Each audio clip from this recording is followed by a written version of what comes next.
We are live. Let's go to the page and make sure. Welcome, everybody.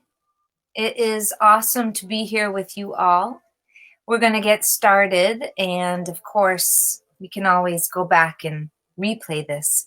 So my name is Jaishree Dasi, Deborah Dow-Spielman, and I am really pleased to be here with you guys tonight in the community to welcome Nimai Chaitanya Das, aka Jonathan Glass, whom I'll speak so much more about, and we're so grateful to have you and your wisdom and your compassion.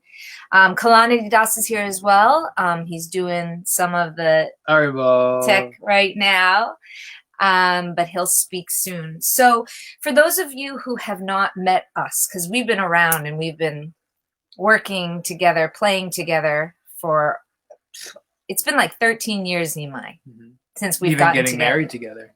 We got married together. So much has happened. I will just tell you briefly, I am a full-time yoga educator, and I've written 2 books. I've written Discover Your Bliss in 2013, and I wrote Soul Ascension on New Year's, which we're showing you up on here, New Year's 2020. I also have a yoga manual because I created a yoga school called Soul Culture, and my husband and I have graduated 6 groups since 2015. We also opened a studio called Sanctuary, opened and closed it within 2 years because we had Narayani Devi Dasi, who is the jewel of our life. And my full-time work now is as a mother and as a mentor. I do something called Soul Mapping Mentorship. And we are working on our transformation towards bliss. It's a process of bliss because the main job as a bhakti yogi, which we are aspiring always to be, is to utilize ancient healing wisdom tools and the medicine practices and the pranayama and the Reiki and mostly Jivatma energy healing, which Jonathan will talk more about.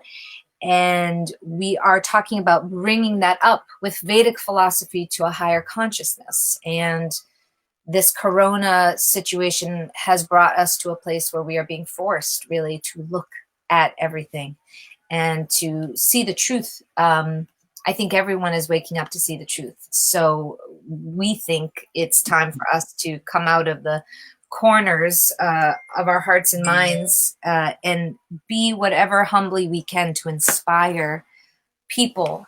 And the reason we're doing this class tonight, and what I'd love for Nimai to talk about, is this duality of the science of health, which is something we've been talking about for years and years and years, and it doesn't change and it's eternal, along with the science of spirituality or self-realization. And to bring those two together is really just amazing. You have a lot of, health people who are sharing information, sometimes completely false information, sometimes good information. And then you have like a lot of new age people working on the meditation aspect, the spiritual part, but also not necessarily coming from Vedanta or these age-old wisdoms. So we are hoping to bring some information tonight that is literally like balls to the wall, primordial. And there really is no other time than now to put that out. So I would like to introduce Jonathan Glass. He is a licensed acupuncturist and a healer.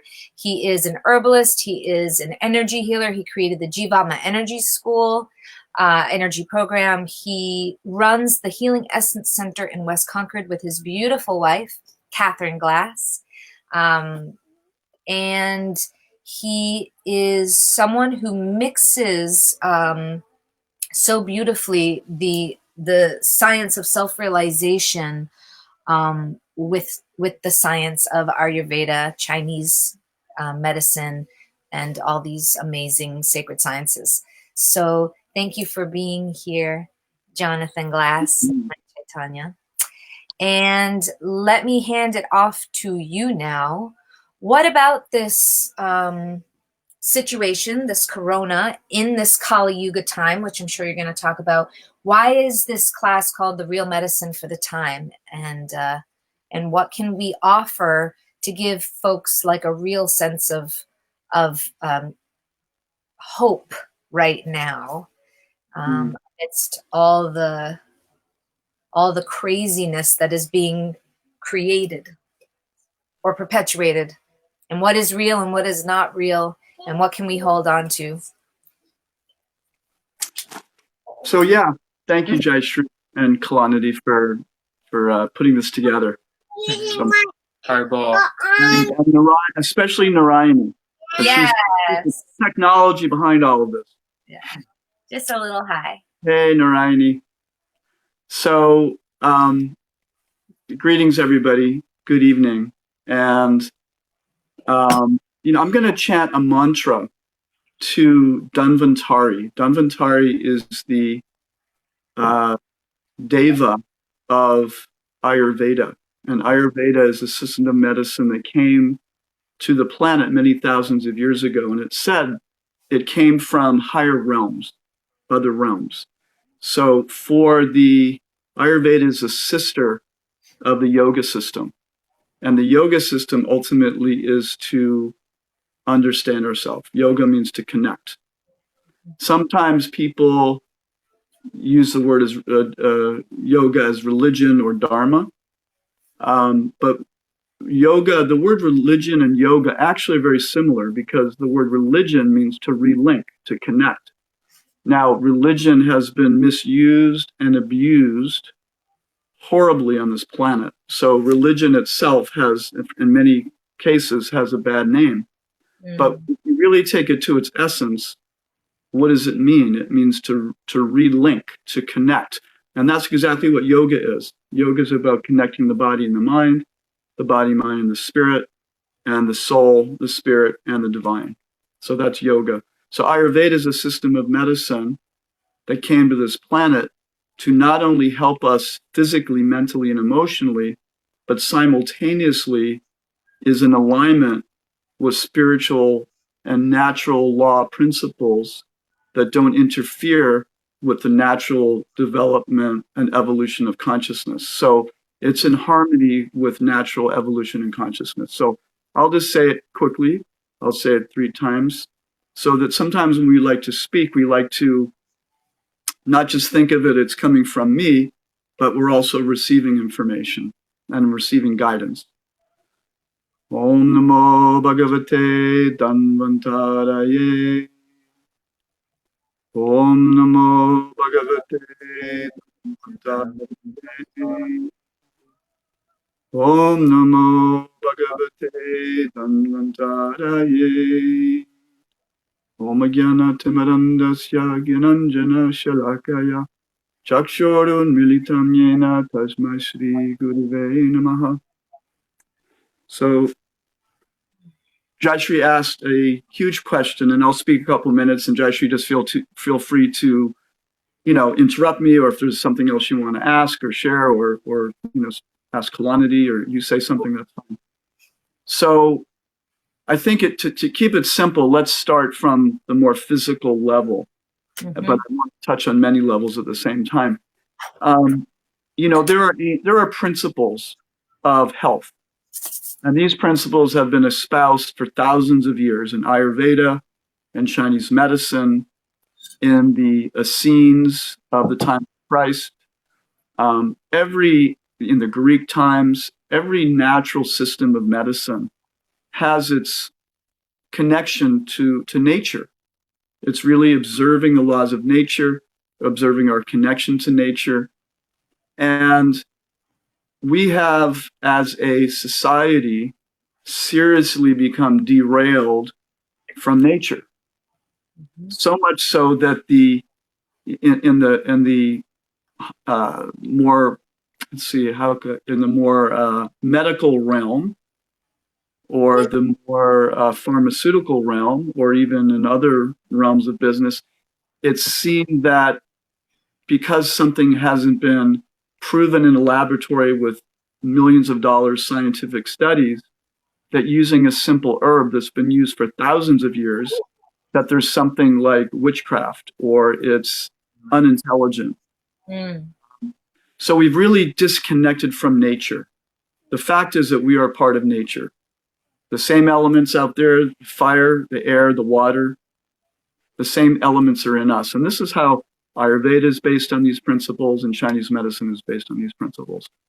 The thing is, there's never been anything that Western science has proven about Ayurveda to be wrong. I've never seen them prove anything to be wrong. In fact, many things that I've wondered about over the years, science ends up proving it. So the first thing is, and the other thing is, this wisdom is common sense. I mean, there's a lot of fancy words. Ayurveda, some people have a hard time saying. Pitta, Vata, Kapha, Ojas, Agni, Prana, all these Sanskrit words are, they can be challenging for some people, but it really comes down to common sense. And the common sense is what you put in your body, what you put in your mind, what you do, what you don't do, what you drink, what you don't drink. All these things matter. And then how do you think about yourself? How do you think about your purpose here? How do you try to find pleasure in life? How do you find your dharma or your purpose? What is the goal of human life? All these things are age-old questions, and most people at different times in their life, they ask those questions to different degrees. But in terms of health, it really comes down to eating clean, nutritious, healthy, plant-based food. Okay, it's very, very simple. Now, there's different systems like the pH system. If you eat that way, there's a darn good chance your pH will be in a good place. Okay. If you eat that way, there's a darn good chance your doshas will move in a better place, or your elements will go in a better place, or your airs, as they call it, will be more balanced. So we've gotten really out of touch. And this whole thing with coronavirus is that many people, I mean, most of the people may be listening right now. I may be preaching to the choir to some degree, right, but there's always more to learn, right? So we've gotten really out of touch. And this whole thing with, with coronavirus. Okay, sorry about that. So in other words, the lack of emphasis with this whole corona thing. I mean, I'm at the supermarket the other day and I saw a number of people just stacked up with not just toilet paper, but soda, candy bars, chips, as if those things don't have any negative consequence on the immune system. They have a huge negative consequence on the immune system. And we're not being educated about these things. No one's, you don't see any officials on TV saying, hey guys, drink plenty of water, eat your fruits and vegetables, make sure you get plenty of sleep, take your vitamins and your nutrients. And there's some really amazing herbs out there like andrographis and guduchi. And if you take magnesium and vitamin C, and there's some great studies with melatonin. So we can go on about some things that you can do, but there's many, many things in nature that can truly support the immune system. And there's many things that we can do in our life, like get good rest, like meditate, like do yoga, drink plenty of water. There's, huge scientific benefits that have been described about the benefits of the catechins in green tea. So there's a ton of knowledge out there, and many, many people are coming to it. But unfortunately, it's not being spoken publicly in the media, as if it doesn't matter, as if it's not even a reality. And it's a form of, I would say, insanity. Do most people don't know that drugos, the word drugos in Latin means dried herb. So drugs means dried herb. Drugos, dried herb. This is where all of our medicine comes from. comes from the herbs. Herbs are just foods that have very potent directions in the body. In Chinese medicine, they describe, for instance, a lung infection, damp heat in the lung. Damp heat means lots of phlegm, thick green phlegm, okay? They didn't think about bacteria. They didn't think about, this kind of virus or that kind of virus. They thought about damp heat in the lungs. Yeah. So the very herbs that get rid of damp heat in the lungs are seen to have antiviral and antibacterial qualities now, even though they had no clue about bacteria viruses back then. So we're approaching health from a completely different angle, but getting very similar results. And there are, ways to keep our immune system strong. And there's also ways, if somebody is impacted the virus, such as the one we're being impacted by now, there are things that we should be doing. Tell us about that. Tell us about the things that, because I will say it like this. There is a basic understanding, of course, that we all have inherently around ethics and morality and being good people. And most everyone on this planet is such a good person. But this coronavirus right now is not, the first step is not just about being good and energy. It's really about tuning into our individual state of health and an individual, system of learning about ourselves, medical, and taking agency and being in more empowered space. So tell us just like the bare basics of what you were going to share about the everyday. This is not like a special time. This is a special time. But what is some of the everydays of high optimum health that we could follow? Well, first of all, it's, let's say what not to do.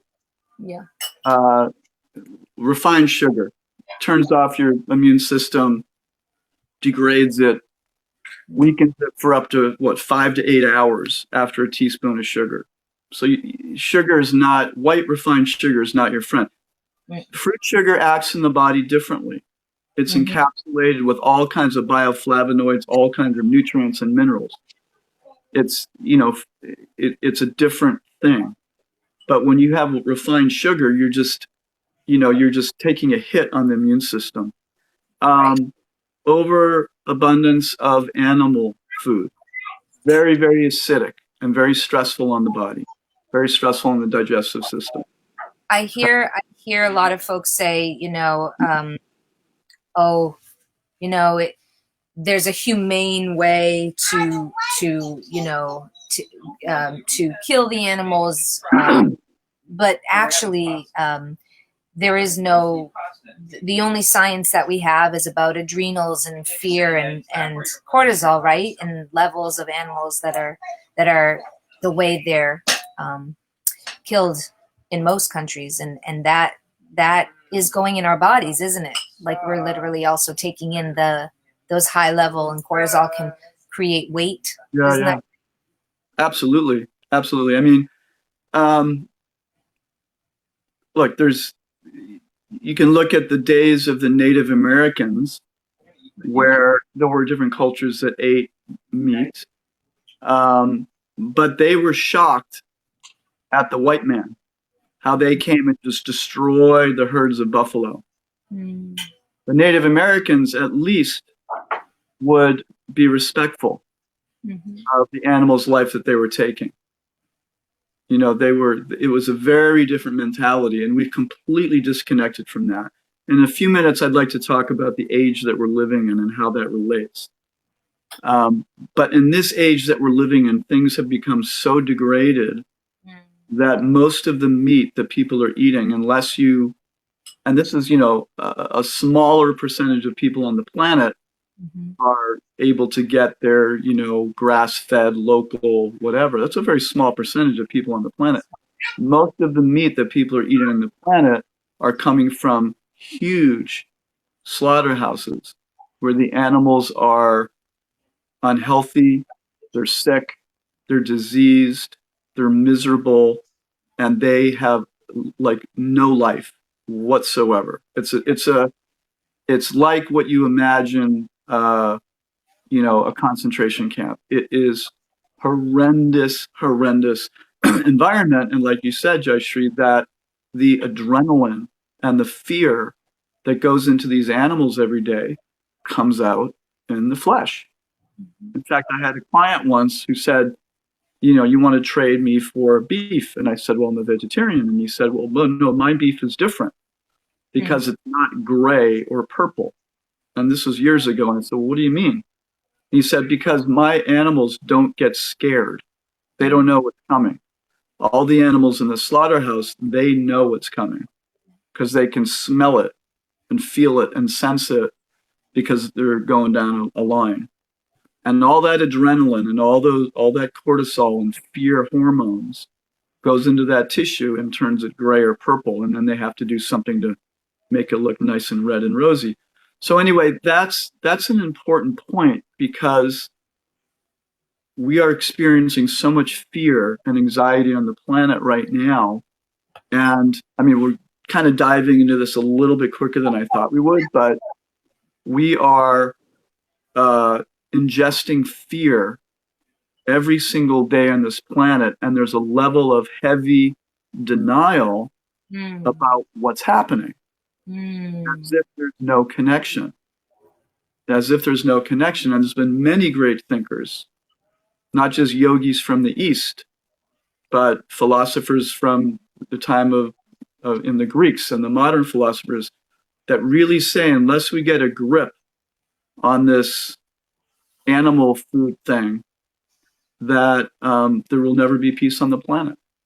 I mean, how can we have mass slaughterhouses that are truly the most disgusting, maybe not the most disgusting, there's other more disgusting things like child sex trafficking, things like that. It's hard to believe that there's worse things, but there hard are. to believe that there's worse things. So they're in the same category of disgusting. So, and this is not a judgment against people who eat meat. I ate meat at some point in my life. But I think if you want to take it to another level, and if you're an environmentalist, or if you're a yogi or a compassionate or a healer, or anyone, these are things to consider. Yes. How can you? There's a principle in from the East called ahimsa, and ahimsa means nonviolence or not harming. And once there was a great king named Yudhishthir, and he was asked by a particular being, and he said, "What is the greatest dharma?"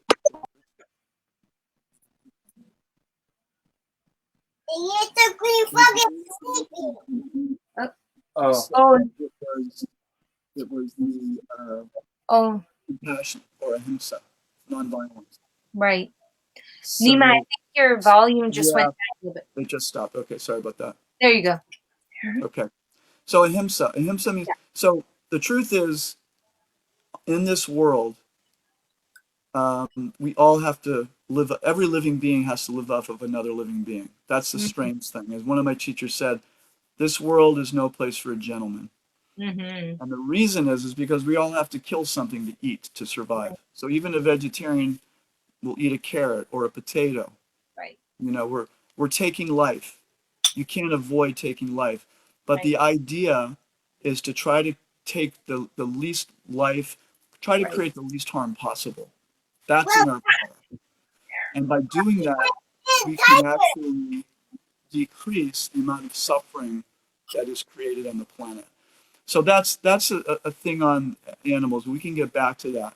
But I do want to get back to how important eating well, eating clean, avoiding sugar, avoiding alcohol. The other one is dairy for many people, especially modern dairy, unless it's, there are some forms of dairy that some people do better with dairy than others.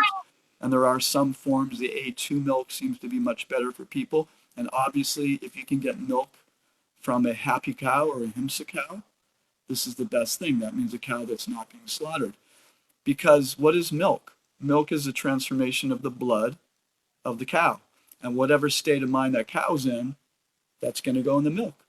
So Right. if the cow's terrified, guess what? You're drinking scared milk. You're drinking some of those chemicals that were in the blood and the milk of the cow. So good food, healthy grains. Many people, we kind of wrecked some of our food. That wheat is a big problem for a lot of people. I Mm-hmm. generally recommend to really support immunity, to minimize the wheat, especially if you think you're a little bit sensitive to it. Plenty of seeds, whole grains, nuts, lots of veggies, lots of berries, and lots of water, and Yep. good tea, ginger tea, green tea. Mm-hmm. Saffron's a wonderful herb. Throwing a little bit of that in your tea is wonderful. Yeah. So those are some very basics. And then we have herbs and nutrients.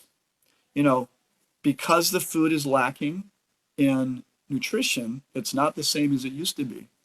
Okay. The vitamins, the minerals, the phytonutrients are far less in most of the food than even 20, 30 years ago because of how we farmed and what we're doing to the soil. So getting really good nutrition. Minerals are super important. Minerals are super important. Minerals are what actually make your vitamins work Right. or activate the vitamins in the body. They're Yeah. actually the spark plug to the cell. People that are really low energy, sometimes they're just mineral deficient because Mhm. there's no electricity or chi able to fire in the body. So nutrition's really important. And what are the big ones right now? Zinc and magnesium are huge. What's that So second really, one you said? Zinc and magnesium, magnesium. huge. Magnesium is the relaxer. Calcium's the tightener. Right. Magnesium's the relaxer. It's the yoga. Magnesium has over 500 functions. It's good for the heart, the Yeah. electrical, it opens up the blood vessels, things like that. Super, super important. And zinc gets inside the virus and deactivates the virus. Mm. Zinc is your number one antiviral mineral. Everybody should have zinc right now. Everybody on the Everybody. planet should have a bottle of zinc, Right. on your shelf. There's no We need doubt. a stimulus package for zinc. He said we need a stimulus package for zinc. Yes, we do. We need a stimulus pack for zinc. We This, also should have good vitamin C, yes, vitamin high C. quality vitamin C. Yeah. And, if someone gets sick, you take high doses of it. And Yes. then there's some really great herbs. And I would say, in terms of lung herbs, I would say my favorite lung herb really is andrographis. Mm-hmm. Andrographis is a wonderful Ayurvedic and Chinese herb. It works with anything from the lungs up. Mm-hmm. It actually there is it does it decreases the what's called interleukins or the inflammatory cytokines, Right. which is the some of you might have heard the talk about it's the cytokine storm. I think this is a new topic for a lot of folks. Yeah, Tell It us is. tell us about the Okay. cytokine Yeah, so the storm. cytokines are part of the immune system, and there's some inflammatory cytokines and some anti-inflammatory cytokines. And what were some of a lot of the theory or what a lot of people are seeing is that there's a different phase of any virus, really, like a Mhm. flu virus, but also with COVID in particular. There's a first phase, and if you don't handle that first phase really well, then sometimes when it goes to that second phase, when it gets into the lungs or close to the lungs, then what happens is that, or what can happen is that the body has what's called a cytokine storm, which Right. means it hyperinflames and very quickly attacks the lungs. And Mm. different people are more inclined to the cytokine storm, but Mm-hmm. it's good to have some things in your medicine cabinet that are known to decrease the cytokine storm. And I have to just say, we are not making any claims or health claims for COVID in particular, but we can say there's been some research and some indication that these particular things can minimize the cytokine storm. Andrographis does that. Yep. Vitamin C can do that. Melatonin is Mm. doing that with vitamin C is shown to be very effective for decreasing cytokine storm. Nettles, quercetin. There's some plants outside, probably in our backyards or in parking lots, that we don't even realize are going to become again really important to gather. Right. There's in Sanctuary, Kylie, our friend, came and said, do you realize what you have what was that? I can't remember actually what it was, but often feverfew is everywhere, dandelion. Yeah, dandelion is awesome. May I just say that what you're sharing is just such amazing, pertinent information. And what I'm thinking of as many stories of ways you've taught me these things. I actually remember way back when, before we were besties and bandmates, you were my Ayurveda doctor, and I was healing, of course, from 30 years of life and very hardworking in big cities that are going through a lot right now. And I said, oh, what about salmon? It's like I'm not eating any meat or eggs or anything, but that just sometimes, my dad, bless his heart, he's like, sometimes you should have some fish. And you said, well, just have a consciousness around the levels of consciousness in those souls, because those fish are a soul. And maybe there's a totem pole that is it's a way to start tuning into the choices we're making. So I say that because what I'm really hearing from you is, for folks who haven't been on this and are totally freaking out and are just like, I can't do all this, everyone wants their comfort. That's how they think they're going to make it. Then you start realizing, oh, these Netflix shows or these chips or this beer, I'm just feeling crappier and crappier. And that's we all go through that in a time like this where we're supposed to be reflecting and being forced to reflect. What about making those choices when you're in the mode of addiction, when you're in the mode of rajas, as we call it, or tamas? Maybe that could be a way you start maybe telling us also about Kali Yuga and the era we're in, because a lot of folks don't realize that astrology and cosmology are sciences that have been governing us the whole time. And all these conversations that the woo-woo folks and the spiritual folks have been having are now going to be the new implemented systems of science, because the old regime and way is not going to work anymore. We need something fixed. And understanding Kali Yuga has been tremendously helpful for me. Okay. Let's talk about it. Let's talk about it. She's diving right in. So I'm trying to also make things as accessible and simple and practical. You're very good at being pragmatic and practical, but there are different levels right now of where people are at. So we're talking to all those levels, and certainly we're super compassionate that you get to be where you are and feel what you feel. But there's a level of awakening that has to show up. So I want to go back to ahimsa for a minute and just, I am sensitive to, because we all want to be very, very careful of coming from holier than thou, or we're professing. I am vegetarian. I feel very strongly about the importance of moving toward that for peace, for not just for our own spiritual consciousness, but for peace on the planet. I feel very strongly about that. However, everyone is where they're at, but it doesn't mean wherever you're at, just because maybe you haven't gone all the way, that you haven't, you're not making an effort to cause less suffering. The first thing is to acknowledge that how we live can cause suffering to other living beings. That's a reality. We don't like it, but that's true. And if I walk on the street right now, I'll probably kill a lot of insects. Right. So no one is free from it, but for whatever degree we can make choices.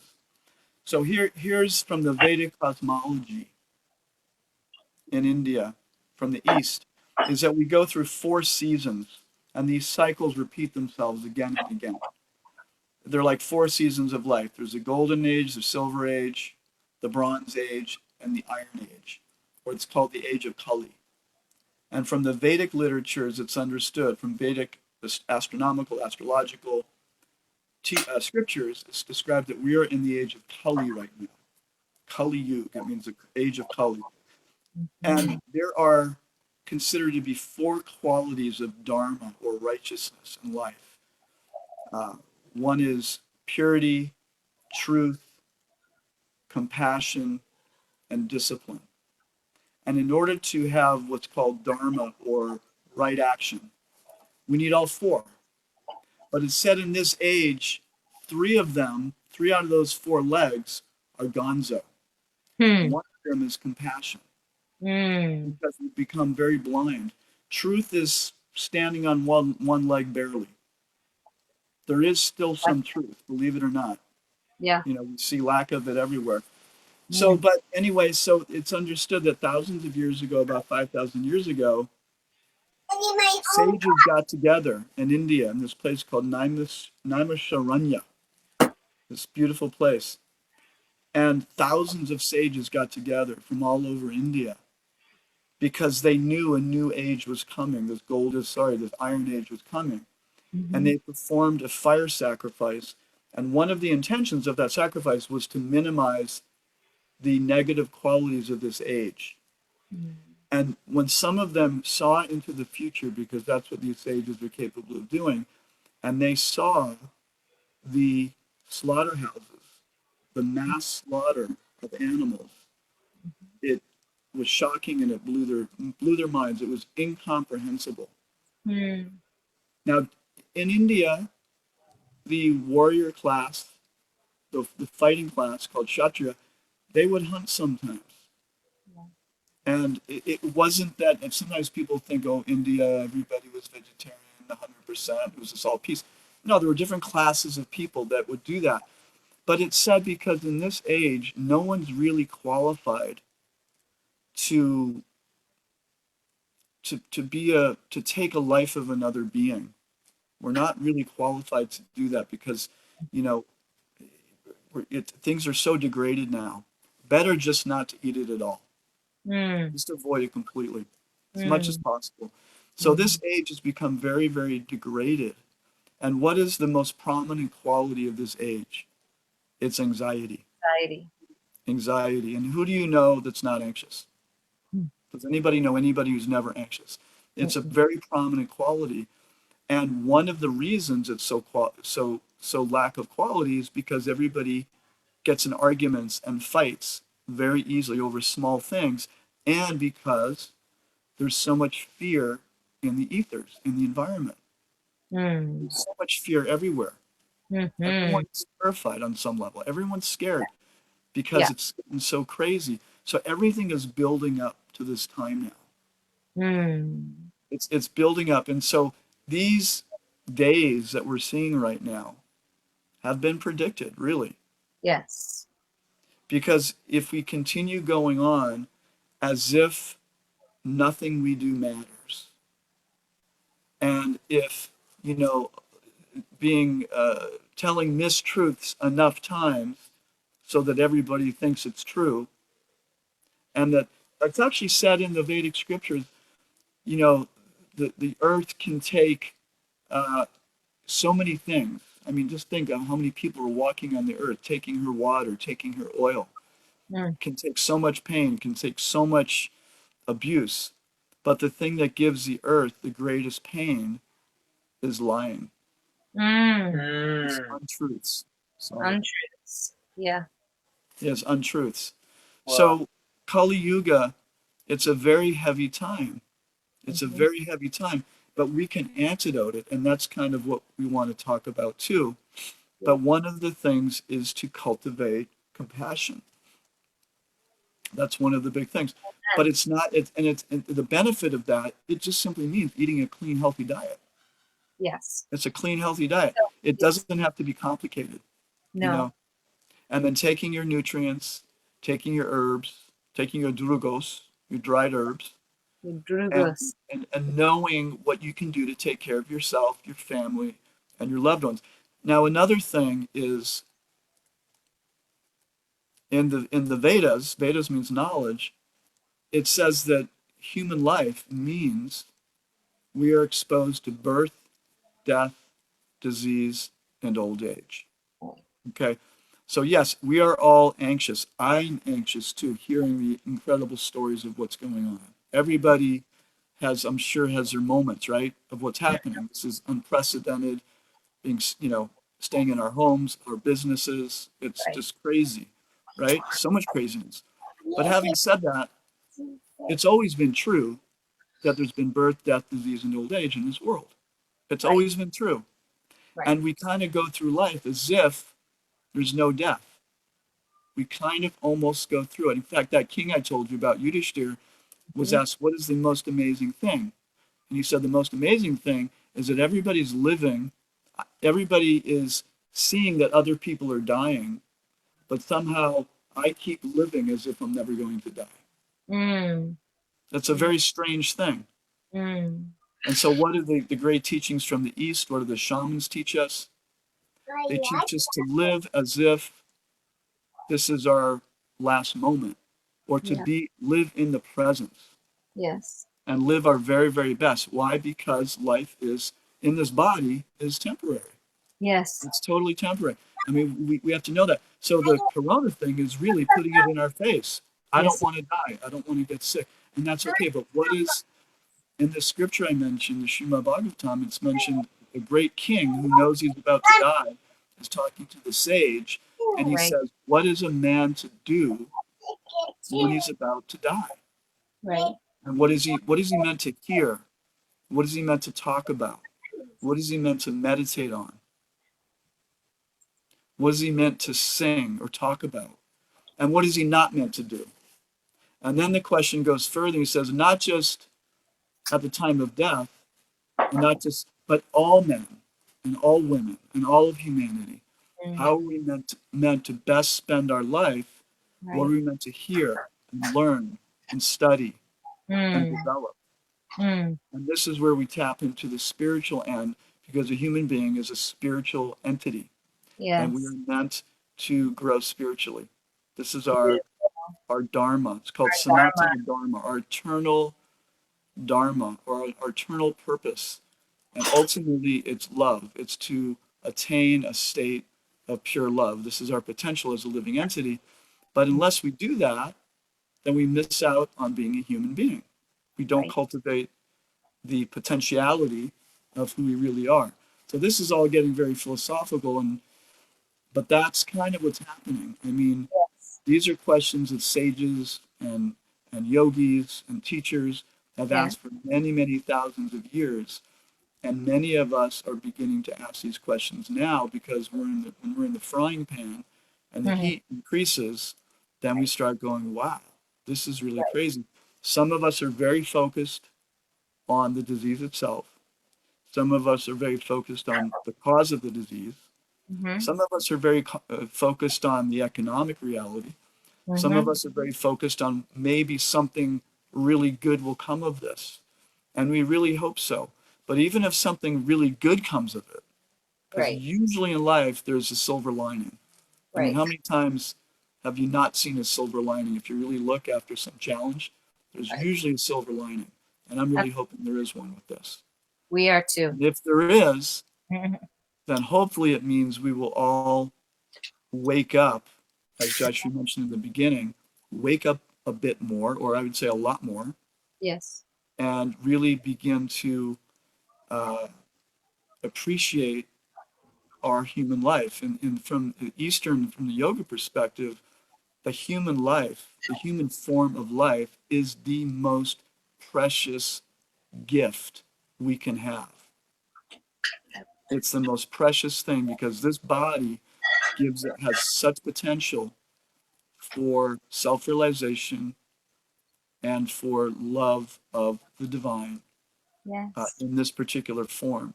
And Right. it's understood that if we don't take advantage of this particular form, then we waste a lot of time. We Mm. waste some time. It's not about being perfect all the time, but Oh, we can always keep growing. And I think this whole pandemic is, we're really meant to have a new virus. And the new virus that we want to spread is love. it's love. We want to spread the love virus that's contagious. And if you don't want it, don't go near somebody who knows Right. something about love. Stay And that, away. stay away. That's why Stay we away. call this the real medicine The real because medicine, yeah. in And love, we can touch on that too. yeah. So I know I touched on a lot of things. Um, get practical with your health. take care of your bodies. Mm-hmm. Don't be in denial about water, nutrients, and obviously staying clean, keeping your environment clean. All those things are very important. But also think about how to clean the heart and the mind. And then Yes. also do what's practical. I mean, if you can avoid going to the hospital, avoid Yeah. going to the hospital. Yes. Do as many things as you can to avoid it. You know, that's what we want to do. So So, I'm happy to say more, but I think, you know, well, we're definitely going to do this again. And I was wondering your thoughts, and I also, of course, I would invite Kala to say a few words as we do most nights. But about this, there's so many places to touch upon. My work is the seeing, hearing, and feeling the places in between. So there's a whole universe of bubbles of planets that you are touching on, and that there are to talk about. We certainly wouldn't get to everything in one night. And ultimately, this awakening is about the aha moments for people, as I've been using that term, as many people do. And one of the most amazing parts of this, and being part of a circle of healers and people who work with, these ancient medicine practices, and especially Vedanta, which is this, about the philosophy is eternal, is, as you pointed out, Nimai, Jonathan, the denial right now on the planet is so very strong. And I wrote about it in Soul Ascension, that folks love to hold on to their belief systems and their narratives and their programming. And part of the painful part is that no one's going to move forward without some dark night of the soul. It's actually natural. It's actually healthy. It's like on the other side of a cry is laughter, because they are two ends of a spectrum that exist in all things. And I know we say this as a chincha beta tafa, that there's a both and, that there's always that which is seen and that which is unseen, shadow the light. So what you are sharing, from what I can gather, is, if I was to put it on a spectrum, there's a beginning, a middle, and an end. There is the nuts and bolts health that we have really got to grasp. There's the middle way, which is being a good person, understanding that our essence is love and our nature is love. And then there's the other end, which is our relationship with the divine. And that one is so personal and so unique for folks. Many, many people will hear light workers and people talking about higher dimensions, and they'll say that the work is to rid ourselves of religiosity, or to rid ourselves of religion. But like you said about Drugos, the religio comes from community relationship. It's our natural way of being. It's, as you say, our sanatana dharma, our eternal function of our souls. So how to integrate the conversation of God, which is the way you say the word, the divine generator, operator, destroyer, all the different names, whoever you want to talk about, whatever name you want to use, coming out of the denial that there's not only goodness and a natural sense of love, but there's a relationship with that source of love. How to reconcile this in a time where we're moving into a place where it's not about, God knows, certain religions are coming down, but that's because they've been. well, there's a thing about a religion, you know, and organized religion. Yeah. And there's the experience of, let's just look at the experience of the individual, and we'll use God. And I like what you just said, the generator, the sorry, the operator, and the destroyer, right? So that the understanding that there's that relationship between the human being or the living entity and God. Okay, that's called relationship. It's called sambandha, the relationship, connection. So what we are calling, and so we're sort of talking to right now in one sense, not so much the atheists. That's not what we're talking about so much. But we're talking. There's a big sort of, you could swelling up of, in a sense, of sort of a lot of the light workers and the healers to Yeah. say the new age, the golden age, or the age of Aquarius will be a time of no religion. A Right. little bit like John Lennon's song, time of no religion. And on some level, that's okay. It's a beautiful thing, because the religion that I think needs to be identified as no religion is really not real religion. Because an Yeah. organization that uses control, fear, Yes. guilt, dogma Yes. to control its people, that isn't religion. No. It's not religion. It's something completely different. But it ain't religion. It's not linking the soul to God. Yes. That's not what's happening.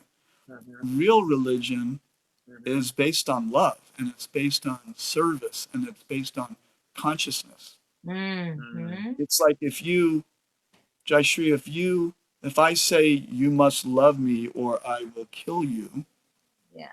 or you must love me or else, You're uh, doomed, or I'll or curse you you. must love me, and by doing so, you have to give me 50% of your money Mhm. to show your love, or else I will not accept your love. That's not real love. Mhm. Or making you feel bad about yourself. That's not real love. Mhm. But if you love me and I feel it, that's love. It's Love. very simple. It's Yes. very simple. So the religion that many people are saying we're not going to have any other religion, the other thing of, because there's different, according to cultures and Mhm. time and history, there's been different paths that have evolved in different tribes of people according to time, place, and circumstance. So these different religions have evolved, but ultimately, any religion can have an exoteric or a very, external approach. But there's most teachings and most spiritual paths have internal, the esoteric, meaning the inner connection. So in that sense, we can say, yes, in the golden age, there will be no religion. But I would argue that the golden age does not mean that there will be no paths to love of God. And even the paths can vary at different stages. Like if the goal is the mountain, you may be 20 miles away from the mountain and you can see the mountain. Mm. That's or you can be standing on top of the mountain. It's the same mountain, but you know, there's different types of connection and different ways to connect.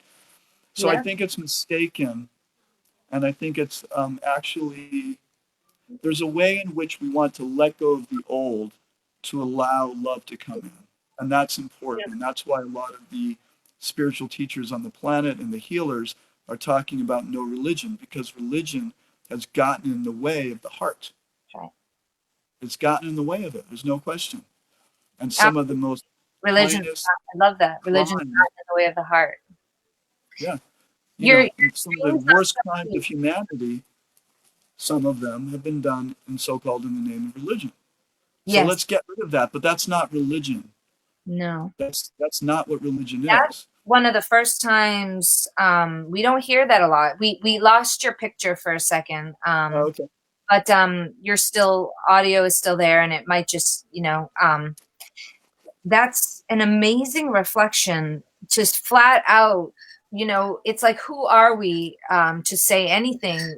We're pointers and parrots to respond and reply to or mirror the oldest truths that are in existence, which are partially the Vedas. I mean, all of the I love the truthers and I love the light workers, and I'm all of it, and researching, and it's really important that everyone unite right now, because as you say, the most Mhm. important thing is to recognize our love and to be on that vibration so that we're not in fear. And everyone went through fear. I went through that first weekend. I don't know when the first weekend was for me, because I've known about this for like over a year, but last weekend definitely I went into a crazy mode of fear, like everybody. Mhm. So um I I am so grateful to you and to the people who are speaking up and speaking out, and the unification is so important.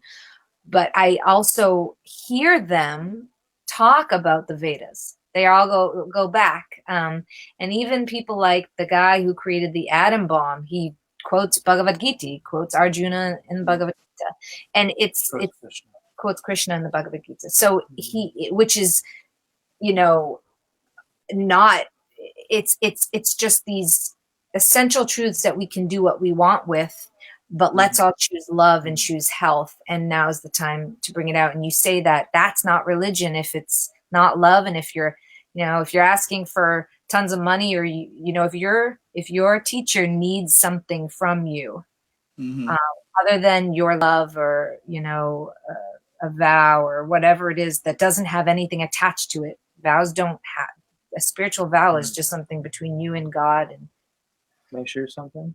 Yes. So I love that you said that. Yeah, it's a really, everything you're saying. It's a really important point to make the distinction. I think you're back. Oh, here I go. Yes. Bring it back. Let's bring back the real Jonathan Glass. Yeah. Okay. You can do all four. Yeah. So this was just inspiring.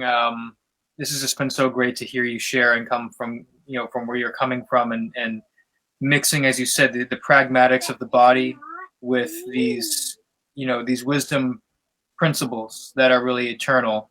And what we were just talking about, seems like what I'm hearing is that there is a difference between these wisdom principles. Like, think of them like the stars in the night sky that we might navigate our course by, and what is covering those principles, and the institutions, and the way that religion has kind of concretized, if you will, and is operating in order to control and wield power and preserve its influence. It's a completely different thing, and it's really it's easy to confuse and lose connection with the wisdom principles, because most of what we see presented to us is the institution, it is the symbol, and then all the negative stories that are now. It's hard to prevent the negative stories from coming out, and I think that's very important that they do. We need to see what's happening, and like Jaishree says, we need to not be in denial of what's happening, and this is across the board. It's not just religion, it's with everything. We need to see what's happening, but yet we can't lose sight of what is the actual truth behind it, that those were originally inspired by these great avatars that have descended to the planet in these different ages in order to, you know, really share with us what is always available and eternal, which is our eternal connection to the divine, as you say, and personal connection to the divine. So what I was just sort of inspired in remembering is this metaphor that maybe many have heard, and it's a metaphor that I want to remember what we're talking about, which is the institutions, you know, falling away, the truth coming out about what is the difference between our own inherent divinity and those things that we've been told are, you know, the pathway to having a quote unquote religious life, which is the religious institutions. But you can substitute that in for any big institution right now. They're all coming down. It's undeniable, especially with COVID, and there'll be other things that are coming. So the image, the metaphor is that of a caterpillar turning into the butterfly. That's Nay's favorite. Hungry caterpillar, right? And there's a little, so you have hungry caterpillar. What? So you have the caterpillar, and the caterpillar's job is to eat, and is to gorge itself, actually, to take on, to get big and fat. And get so big and so fat that it reaches a state where it creates the chrysalis, and then the chrysalis actually starts to break down the tissue of the caterpillar. And when it's in that breakdown state, I mean, think of it, that's pretty intense. The body literally, it starts attacking itself and breaking itself down. But there are these special cells inside that they're called imaginal cells. And the imaginal cells connect with each other. There's little networks that start forming as the rest of it is breaking down. And once enough imaginal cells are connected, and there's a big enough network, hits a threshold, and then automatically it switches on the genes for the butterfly to be built from everything that's been broken down. So that's what I'm thinking of here. And in terms of our own connection and our own connection to divinity, to source, to God, to goddess, however we're naming that, while simultaneously we're taking care of ourselves, because we are each an imaginal self. We are each a eternal part and parcel of the divine, and we're all here for a purpose, which is to remember that, to wake up to it, to embody it, and to put it into practice into our own lives, however we're called to live that life. And then to be in connection and relationship and community with each other, sharing like right now. And so right now with COVID, it's like a big mass happening of that. We're all literally in the chrysalis. Things are breaking down. We're connecting more because we have the technology to. And as we connect and have these conversations, we allow these things, these assumptions, these ideas, these beliefs to melt away naturally, because they're meant to melt away. And something new will emerge from that. Jai, the butterfly. Woohoo. It's beautiful. Really nice. It's very beautiful. Well, I think that it is, since it has been 1 hour, I want to open it up. I don't know if there's been one there's question, a lot of information, one question. And we covered it. We were asked for some more specific recommendations for herbs for prevention and treatment. So, and I know so this is what I'm doing a tiny, we are called by our guru and by our dharma to continue to serve. And we're going to do this some more. This is Nimai's book. Can you put it up? The Total Life Cleanse. And if you would like to learn more, just grab this book, because Nimai goes through so much information in it in such a beautifully organized way that you could learn, read, write down, memorize, or just get inspired by it. And then you can also get in touch with him and ask more questions. But, this is such an interesting... Hey guys, I'm not hearing you. Oh. All right. Hear us now? Okay. It's such a information overload time that it's a really good idea to kind of truly follow a path, or at least study up on health. And so I think if you're attuned to this kind of growth and healing and learning, then get his book, because that way you can have the absolute food that makes you get all big and strong and creates your chrysalis, and then you can marinate in that and become your own butterfly. And I'll quickly just mention Soul Ascension, my newest book, because, well, this is my first book, Discover Your Bliss, wherever it is. Discover Your Bliss I wrote in 2013, and I have just, I am like constantly amazed how many people connect with me through that book. I taught thousands and thousands of hours with physical yoga, and mostly just mentoring and talking and learning and being a student of life and honoring and offering now, as I'm trying to do. But Soul Ascension I wrote on New Year's Day 2020, and it was, as Nimai said, this was all prophesied. And those of us who were feeling and knowing something was coming, I say some things in that book. It's a PDF that are very have been so controversial and questionable for so many people who were in denial about wanting to talk about it. But it was like kind of everyday conversation for us, and I know it's everyday conversation for us as spiritual family, Nimai and our people, because these are the real essential issues that are unseen and at play right now. And so my book can be sort of a wake up call with some practical guidelines and some eternal wisdom in there, hopefully some humor and personality. But Nimai's Total Life Cleanse is a Bible for health. Yes. And just those of you that know me as Jonathan. Sorry, Jonathan Glass. That's okay. That's yeah. Okay. Most people know me as Jonathan. It's true. We use it in our 200-hour yoga teacher training. Yes.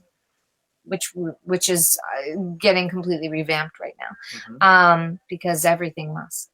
So thank you beyond so much, Jonathan Glass, because you are an inspiration. You are an amazing teacher. You are an amazing friend, and you have been grounded and fluent in your own sadhana, your practice, for so many years that now we can all just have this opportunity to see, hear, and feel that through the waves.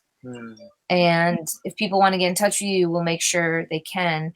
And you guys drop us a comment about what you want to hear more of next time.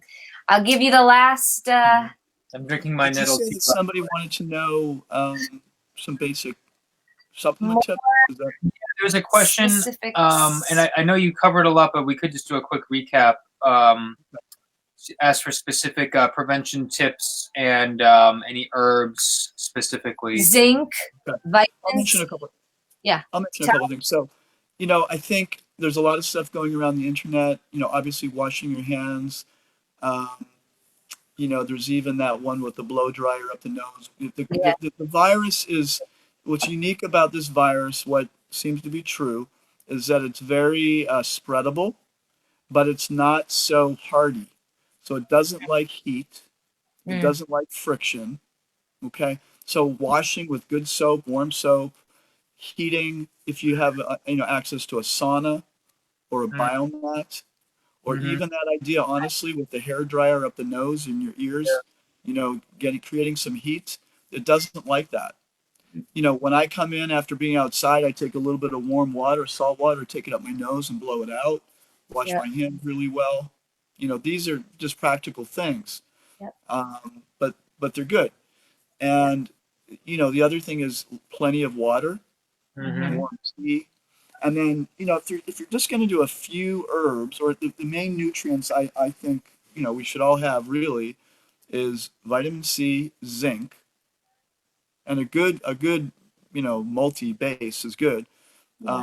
If anybody wants to know, the best one that I know of is from PM International. It's a German company, super, over 70 patents, really highly absorbable, incredible stuff. But nutrients are really important. Phytonutrients, getting your greens, getting your powdered greens if you need them, but get your fruits and your antioxidants, really important. Have a foundation. But in terms of nutrients, C, magnesium, zinc, and then my favorite herbs would be andrographis, guduchi, both those two Ayurvedic herbs, very powerful. And I will say there's a Chinese herbal formula that's been studied quite well that I have access to. It's not so easy to find, but a company called Way Labs makes it. For anybody who knows they've been diagnosed, if you can get this herbal formula in you, they're finding 98% of the time that it seems to be preventing a severe reaction.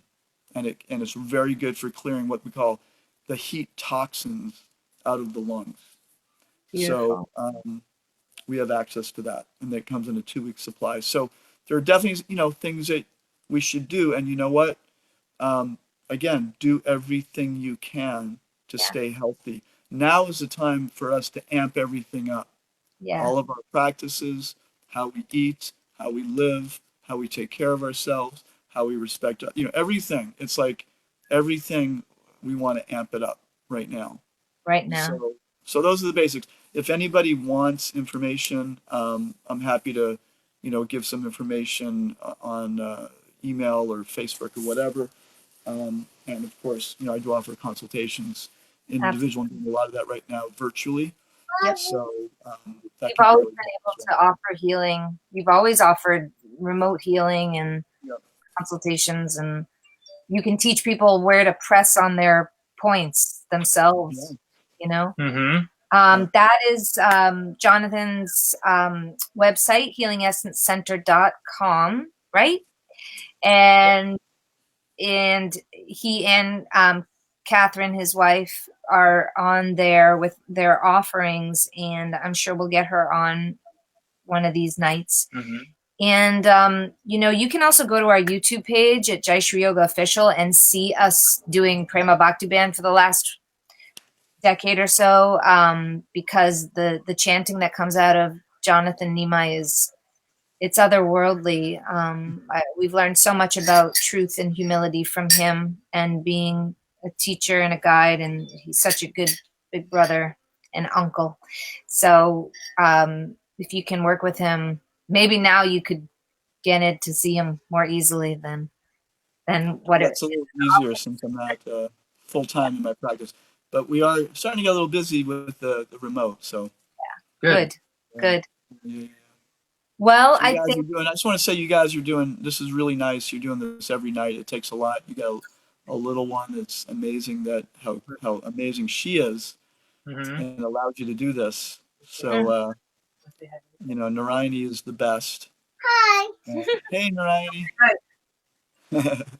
And so keep it up. We're all, we all have to stay positive as possible. Yes. Do everything we can to minimize Yes. causing suffering to others. Yes. And to raising their consciousness. Yes. Don't be afraid of real religion. Yeah. No, yes. Don't be afraid of the real thing. Be afraid of the fake thing. That's okay. It's the original quest. It's the only quest. Yeah. It's the relinking. It's the relinking. The relink is a good thing. I thought of something really deep. I'll save it for next time. Okay. But yes, the relinking. Yes. Okay. Thank you. We are so grateful. Thank you so much. Give Vanchika Patarubhyascha